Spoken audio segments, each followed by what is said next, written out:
Assalamualaikum warahmatullahi wabarakatuh. Perkenalkan, saya Novika Priliana. Saya mengajar akuntansi di SMK Eka Wijaya Cibinong. Saat ini saya adalah mahasiswa PPG dalam jabatan Angkatan 2 LPTK Universitas Pendidikan Indonesia. Saya akan menampilkan video pembelajaran saya tentang materi mencatat kartu persediaan sistem perpetual dengan metode FIFO. Sekian, terima kasih. Wassalamualaikum warahmatullahi wabarakatuh.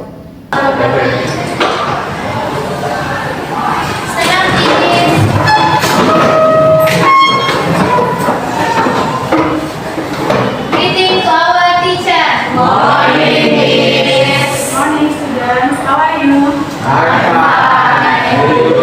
I'm fine, thank you. Okay, students, miss. Semuanya, hari ini kita ketemu lagi ya. Sudah siap semuanya? Siap. Siap. Sudah sarapan belum? Belum. Ya, harus sarapan dulu ya. Jadi biasakan dari rumah harus sarapan dulu. Biar siap kali menerima pelajaran. Bukunya ada ya? Ada. Semuanya alat tulisnya lengkap. Lengkap, buku pelajarannya lengkap. Motornya ada. Oke. Ya, kalau sudah siap semuanya ya. Kelasnya kalau mungkin doa guys ya.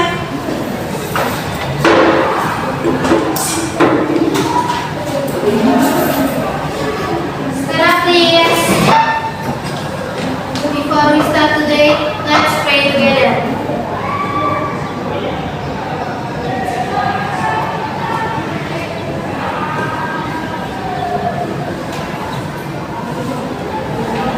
Finish. Ya, thank you. Oke, sebelum belajar ya, saya mau mengajak kalian untuk bernyanyi dulu ya. Ya, kita akan bernyanyi lagu Garuda Pancasila. Bisa ya? Masa sampai sana nggak bisa ya? Silakan berdiri semuanya.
Stefani ya, tidak ada ya?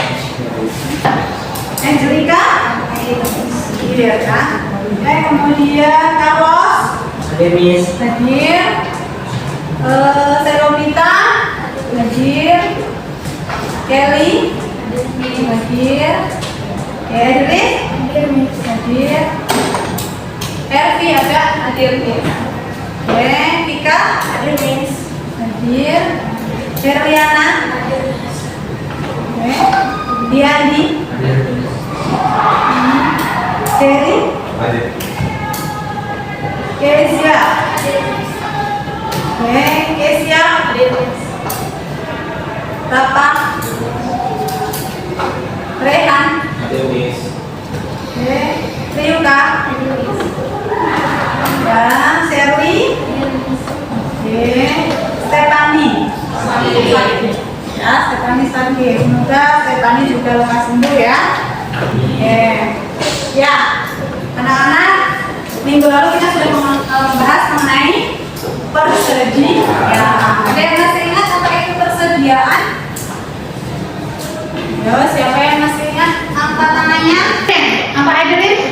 ada sejumlah barang jadi, bahan baku, dan barang dalam proses yang dimiliki oleh perusahaan untuk dijual atau diproses. Oke, persediaan adalah barang jadi, barang dalam proses, barang bahan baku yang dimiliki perusahaan untuk dijual kembali ya. Oke, itu kalau di perusahaan manufaktur ya. Kita kemarin juga bahas ya, ada perusahaan dagang, ada persediaan di perusahaan manufaktur. Kalau persediaan di perusahaan dagang apa? Kalau di perusahaan dagang itu barang-barang yang dibelikan disimpan baru dijual kembali. Oke, kalau di perusahaan dagang itu adalah persediaannya barang-barang yang dibeli kemudian disimpan, yang tujuannya adalah untuk dijual kembali ya, tidak melalui proses dulu ya, tidak mengubah bentuknya. Oke ya, kemudian setelah kita mempelajari tentang persediaan, kita juga mempelajari tentang klasifikasi persediaan tadi yang disebutkan itu tadi ya. Ada klasifikasi persediaan apa saja? Angkat tangannya. Ayo ya, Sherly. Persediaan bahan baku atau raw material inventory, persediaan barang dalam proses atau work in process inventory, persediaan barang jadi atau finishing good inventory, barang dalam perjalanan atau goods in transit, dan juga barang konsinyasi consigned goods. Oke, ada berapa tadi? Ada 5. Yang pertama adalah barang baku ya, atau bahan baku. Yang ketiga barang jadi. Yang keempat barang dalam perjalanan. Yang kelima barang konsinyasi. Kemudian terakhir sudah ya, ada 5 klasifikasi persediaan di dalam perusahaan manufaktur. Sebelum kita bahas, saya akan menjelaskan terlebih dahulu tujuan pembelajarannya. Hari ini kita akan bahas 3 tujuan pembelajaran. Yaitu yang pertama, kalian mampu mencatat kartu persediaan sistem terketual dengan metode first in first out atau FIFO ya. Lalu yang kedua, peserta didik atau kalian ya, peserta didik itu berarti kalian kan mampu menghitung harga pokok penjualan dari pencatatan kartu persediaan metode first in first out tersebut. Jadi setelah kamu bisa mencatat persediaan ke dalam kartu persediaan, kemudian nanti kalian harus bisa menghitung ya, harus mampu menghitung harga pokok penjualannya. Dan nanti kita akan bahas seperti apa rumusnya dan lain sebagainya. Kemudian yang ketiga adalah kalian dapat menghitung laba kotor ya, laba kotor dari pencatatan kartu persediaan metode first in first out. Oke, jadi ada 3 tujuan pembelajaran yang akan kita bahas hari ini. Nah, sebelum kita ke materi ya, silahkan kalian kerjakan kuisis. Saya akan kirim kuisisnya ke kalian, nanti tolong dikerjakan. Sudah saya share? Silahkan.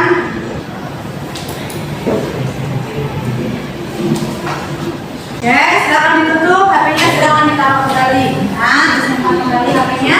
Oke, tadi kalian sudah mengerjakan asesmen awal ya.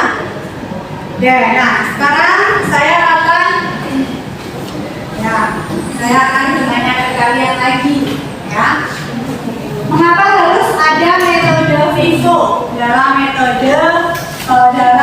mencatat persediaan sistem terketual? Kenapa kira-kira? Ya, Yuka silakan.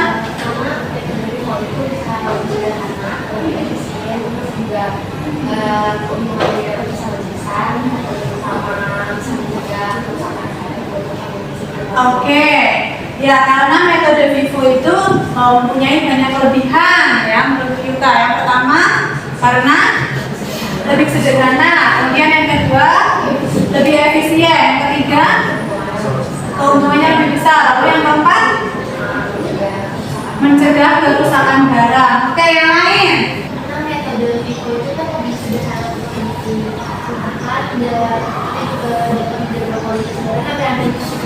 Oke, karena kita bisa menjaga kualitas barang ya, karena first in first out. Jadi barang yang pertama kali kita beli itu bisa kita jual terlebih dahulu. Jadi untuk barang yang baru bisa kita simpan, barang yang lama kita bisa keluarkan.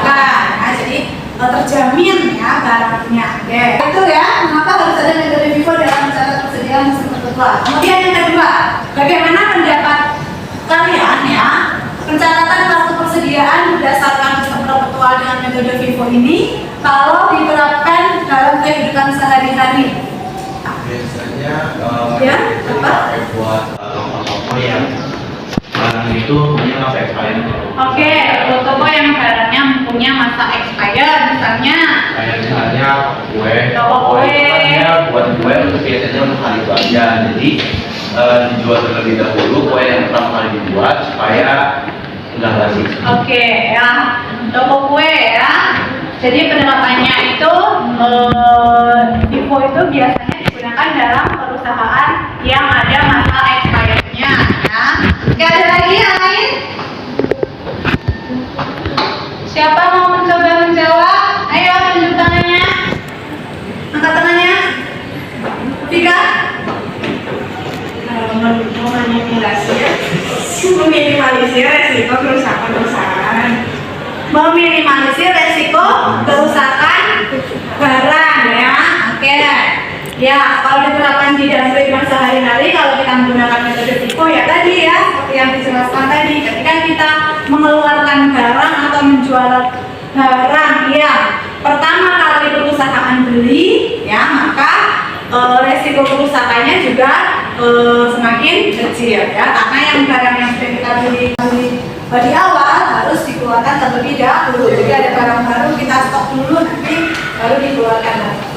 Oke, lalu yang ketiga, mengapa harus dilakukan perhitungan harga pokok penjualan ya dan harga kotor di perusahaan? Kenapa harus ada harga pokok penjualan dan harga kotor? Kalian tahu apa itu HPP? Ya, harga pokok penjualan. Apa kalian tahu? Oke, harga yang akan kita jual ke pasaran. Oke, ada lagi? Harga produksi. HPP itu tujuannya untuk apa sih? Betul, untuk mengetahui laba kotor ya. Nah, kemudian kenapa harus ada laba kotor? Harus dihitung juga laba kotornya. Nanti? Itu akan dihitung lagi pada Oke, karena nanti akan dihitung lagi laba bersihnya ya. Jadi harus tahu laba kotornya dulu berapa. Oke, seperti itu ya. Oke, semangat? Semangat. Semangat. Pelajaran akuntansi? Kita akan membahas perpetual inventaris system atau apa? Sistem persediaan dengan sistem perpetual ya. Oke, metode perpetual ya atau perpetual inventaris system adalah sistem pencatatan ya yang akan membuat catatan setiap kali terjadi mutasi persediaan seperti pembelian, penjualan, dan retur pembelian ya. Jadi ketika di dalam sistem perpetual ya, itu setiap kali ada transaksi harus dicatat, baik transaksi pembelian ya, transaksi penjualan ya, kemudian retur pembelian, retur penjualan itu harus dicatat. Setiap kali ada transaksi harus dicatat. Jadi tahu saldonya berapa ya. Oke, metode perpetual disusun dengan membuat rekening sendiri ya dari setiap jenis persediaan yang disebut dengan buku pembantu persediaan ya. Jadi untuk pembelian itu ada rekening pembeliannya ya. Kemudian untuk penjualan ada rekening penjualannya. Jadi setiap transaksi ya itu ada rekening sendiri ya. Oke, kemudian penggunaan persediaan dalam buku pembantu itu dapat diawasi dari rekening kontrol persediaan barang dalam buku besar ya. Nah, kemudian bisa diawasi juga di dalam buku besarnya ya. Jadi ada buku besar penjualan, buku besar pembelian ya, buku besar retur ya, itu semuanya ada. Oke, rekening yang digunakan untuk mencatat persediaan ini ya dalam bentuk beberapa kolom, yaitu untuk mencatat pembelian, penjualan, penjualan dan saldo persediaan. Setiap terjadi perubahan dalam persediaan akan diikuti dengan pencatatan dalam rekening persediaan, ya. Dan jadi jumlah persediaan dapat sewaktu-waktu diketahui, ya, dengan cara melihat kolom saldo dalam rekening persediaan tersebut, ya. Jadi kita sudah langsung tahu berapa saldonya. Jadi ketika ada misalnya persediaan ada sekian, kemudian ada pembelian sekian. Nah, jadi kita langsung tahu saldonya berapa. Atau misalnya dari persediaannya sekian, kemudian ada penjualan sekian, langsung bisa diketahui. Ya, itu kalau sistem berkedua. Jadi kita bisa langsung mengetahui saldo persediaan per perusahaan itu berapa. Kita lanjutkan. Ya, kita ke FIFO sekarang, ya. Karena kita membahas tentang FIFO. Ya, FIFO itu apa? Jadi FIFO adalah metode penilaian persediaan barang, di mana barang dagang yang pertama kali diproduksi, ya, atau dibeli akan dijual, ya, digunakan atau dikeluarkan lebih dahulu, ya. Jadi pertama dibeli, pertama dijual, atau pertama kali dibeli harus itu yang pertama kali dijual atau dikeluarkan. Oke, ya. Jadi sisa persediaan barang adalah persediaan yang dibeli terakhir. Jadi persediaan barangnya yang mana? Dibeli terakhir, yang dibeli terakhir jadi persediaan. Yang dibeli pertama jadi apa? Jadi dijual, ya. Kita lanjutkan. Nah, cara menghitung HPP dan laba kotor sekarang. Nah, cara menghitung HPP dan laba kotornya seperti apa? Nah, harga pokok penjualan HPP, ya. Cara menghitung HPP adalah PBD awal ditambah pembelian bersih dikurangi PBD akhir. PBD itu apa? Persediaan barang dagangnya, itu menghitung HPP. Kalau menghitung laba kotor sama dengan penjualan bersih dikurangi HPP. Jadi nanti setelah tahu di sini HPP-nya berapa, kita bisa menghitung laba kotor, ya. Jadi laba kotor itu dari penjualan bersih, ya, dari penjualan bersih dikurangi HPP. Oke, ya, itu cara menghitung HPP dan laba kotor. Sampai di sini ada pertanyaan? Tidak, oke? Sudah paham semua? Paham? Oke, kalau sudah paham semua berarti kita lanjutkan. Kita ke diskusi kelompok, ya. Oke, jadi silahkan kalian duduk sesuai dengan kelompoknya, ya. Kelompok saya membagi kalian. Kelompok 1 Angelica, Deliana, Yuka Gabrielia, ya, Enan, Kesia, Sherly. Kemudian kelompok 2 Kesia, Tata, Stephanie, Jerry, Kelly. Ya. Oke. Lalu kelompok 3 Edelin, Diandi, Vika, Evi, atau Selomita. Kelompok 1, mana kelompok 1? Kelompok 3 dulu, kelompok 3 mana? Ya. Kelompok 3, kelompok 2. Kelompok 2. Ya. Oke, kelompok 2 ini kelompok 1. Ya. Silakan dipersiapkan.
Ya,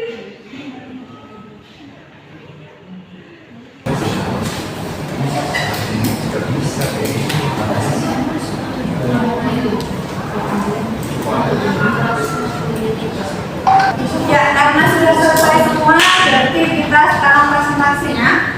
Presentasi dimulai dari kelompok 1 dulu ya. Selamat pagi semuanya. Kami dari kelompok 1 ingin mempresentasikan hasil dari perhitungan metode VIVO atau Facing Out.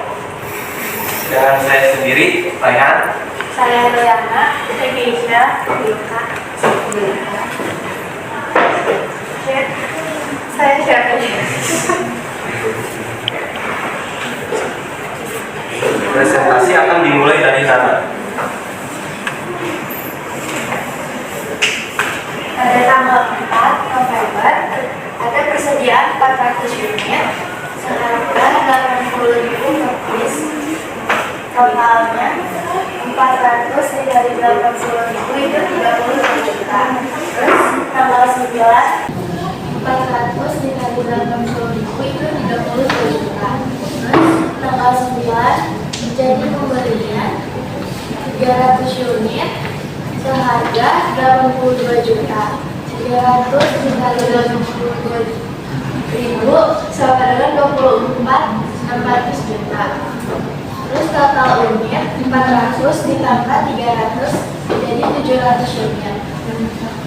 Total dari persediaan dan pembelian dijumlahkan menjadi 56.600. Oke, untuk kelompok 1 pencatatan transaksinya betul ya, dapat persediaannya betul. Kemudian untuk menghitung KPP dan harga kotornya juga betul. Oke, jadi kelompok 1 sudah betul. Beri tepuk tangan ke kelompok 1. Selanjutnya dari kelompok 2. Selamat pagi semuanya. Selamat pagi. Kami dari kelompok 2 ingin presentasikan mutasi persediaan barang dari media aneka baru yang akan dipresentasikan oleh saya Keisha dan Kevin.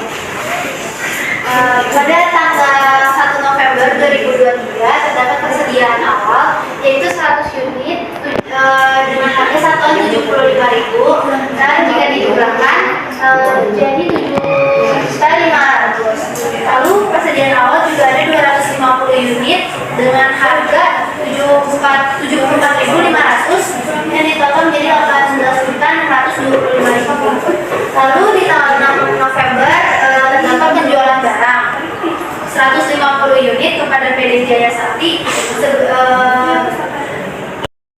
Ini 100-nya diambil dari unit yang pertama kali bangun masuk, lalu dengan harga 75.000 yang ditotalkan menjadi 7.500.000.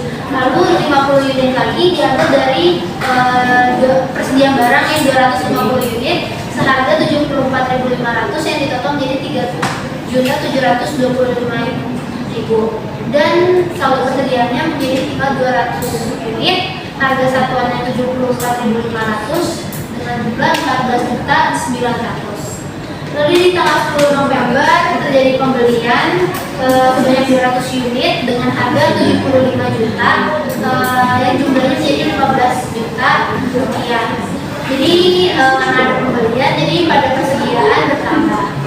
Lalu di tanggal 15 terdapat penjualan lagi sebesar 180 unit dengan harga 74.500 yang diambil dari saldo persediaan 200 sebelumnya, lalu dengan jumlah 13.400.000. Jadi pada saldo persediaannya sisa 20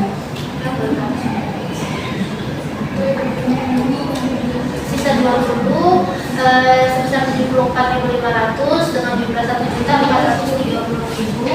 Lalu ada saldo persediaan 200 sebesar 75.000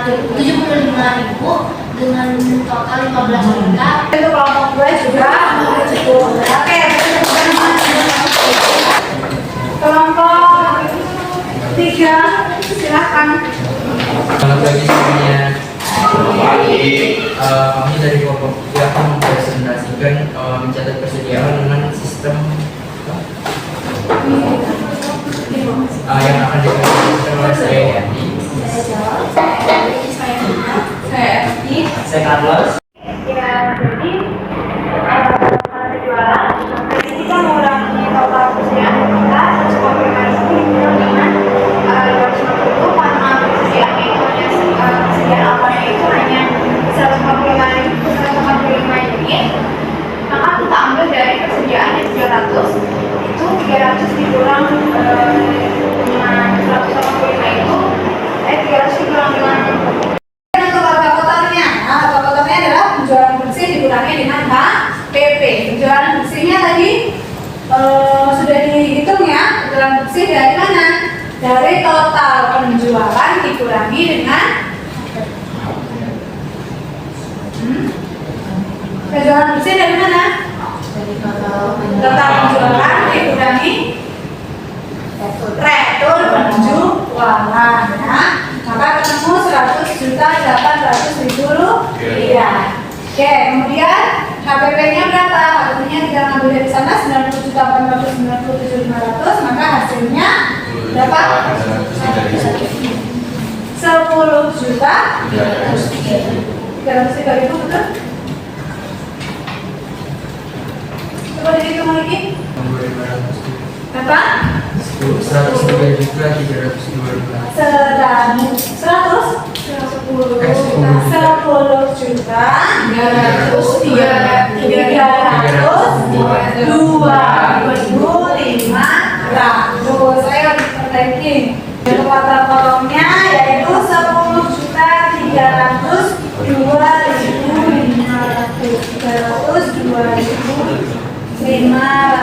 Rupiah. Ya, itu dari kelompok 3 ya. Oke, kita beri tepuk tangan untuk kelompok 3. Oke, kelompok 1, kelompok 2, kelompok 3 tadi sudah mempresentasikan hasil diskusinya ya. Oke, nah dari diskusi kelompok tadi, berarti kita menemukan apa nih? Ada apa namanya pengetahuan baru yang kamu dapatkan di situ? Stok itu unit barang yang paling pertama kali masuk itu yang pertama kali dijual. Iya, dari barang yang pertama kali masuk itu pertama kali kejual ya, karena menggunakan metode FIFO ya, first in first out. Ada lagi? Tadi ternyata apa tadi yang muncul? Yuta, tadi pada saat kamu presentasi, oh ternyata ini sama kan dengan tabel yang di sini apa? HPP-nya gimana tadi? Ternyata terbukti HPP-nya yang sudah kita hitung tadi ya. HPP dengan rumus apa?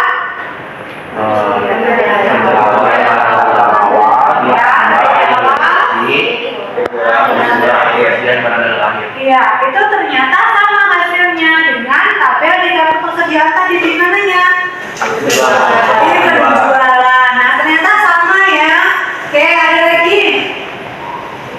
Fotonya Angel. Penjualan bersihnya dikurangi sama HPP jadi ketemu laba fotonya bagaimana? Dicarinya dengan cara penjualan bersihnya dikurangi sama HPP.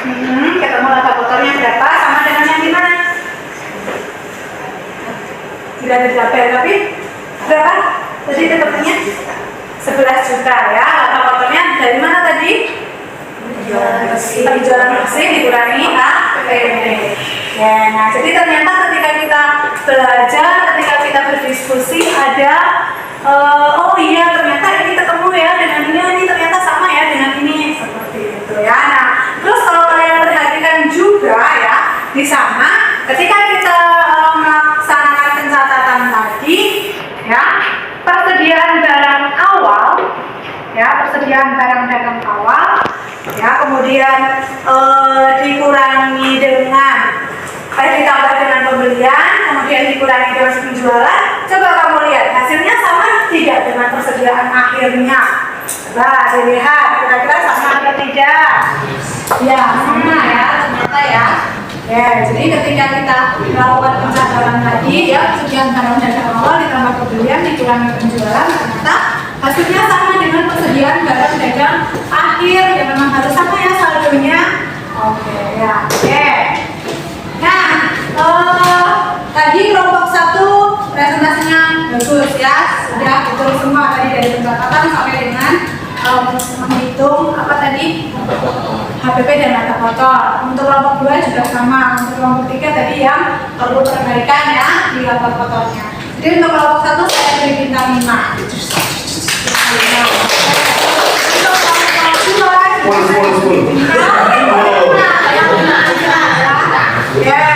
Untuk kelompok 3 saya beri bintang 4. Nanti perbaiki ya.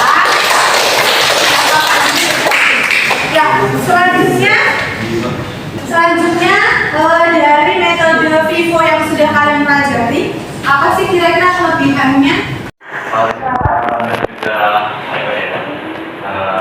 Menjaga kualitas barang. Kayak menjaga kualitas barang, ya, menjaga kualitas persediaan barang. Kenapa?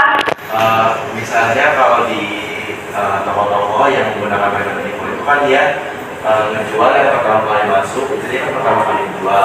Jadi dengan begitu, misal ada barang-barang yang dijual, punya expired, itu bisa dijual lebih dahulu. Iya, oke. Baik, terus 2 apa lagi kelebihan Vivo? Pembukuan lebih sederhana. Oke, jadi pembukuan lebih sederhana. Kenapa bisa seperti itu? Karena sistem pengeluaran persediaan barang mulai dari yang pertama masuk sehingga semuanya tercatat sudah beres. Oke, lalu ada lagi kelebihannya? Keuntungan lebih besar, guys. Terus? Pada jenis produk perusahaan dagang seperti material bangunan, semen, besi, baja ringan, biasanya lebih cepat mengalami kenaikan harga, sehingga ketika perusahaan sudah memiliki stok persediaan awal dengan harga murah lalu dijual pada harga terkini, tentu peluang keuntungan lebih besar. Oke, keuntungannya bisa lebih besar ya dengan metode Vivo. Oke, satu lagi nih dari kelompok 1.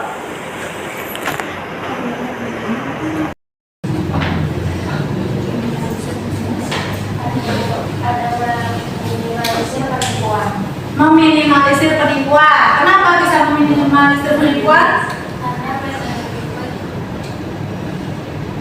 Karena metode Vivo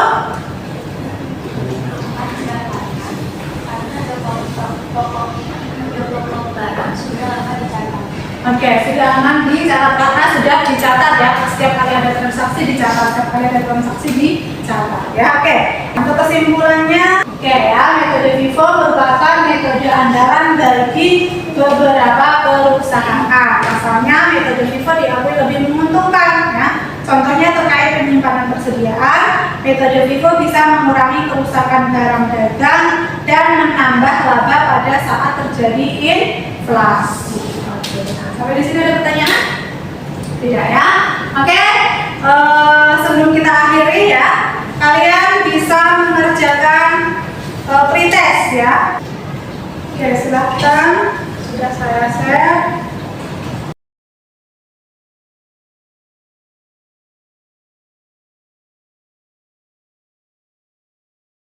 Sudah? Sudah semuanya ya? Oke. Nah, semuanya sudah ya. Untuk materi berikutnya jangan lupa kalian pelajari mengenai metode Vivo ya, sistem pertemuan dengan metode Vivo. Metode Vivo bukan kita akan membahas nanti first out ya. Oke? Masih semangat? Masih semangat? Belajar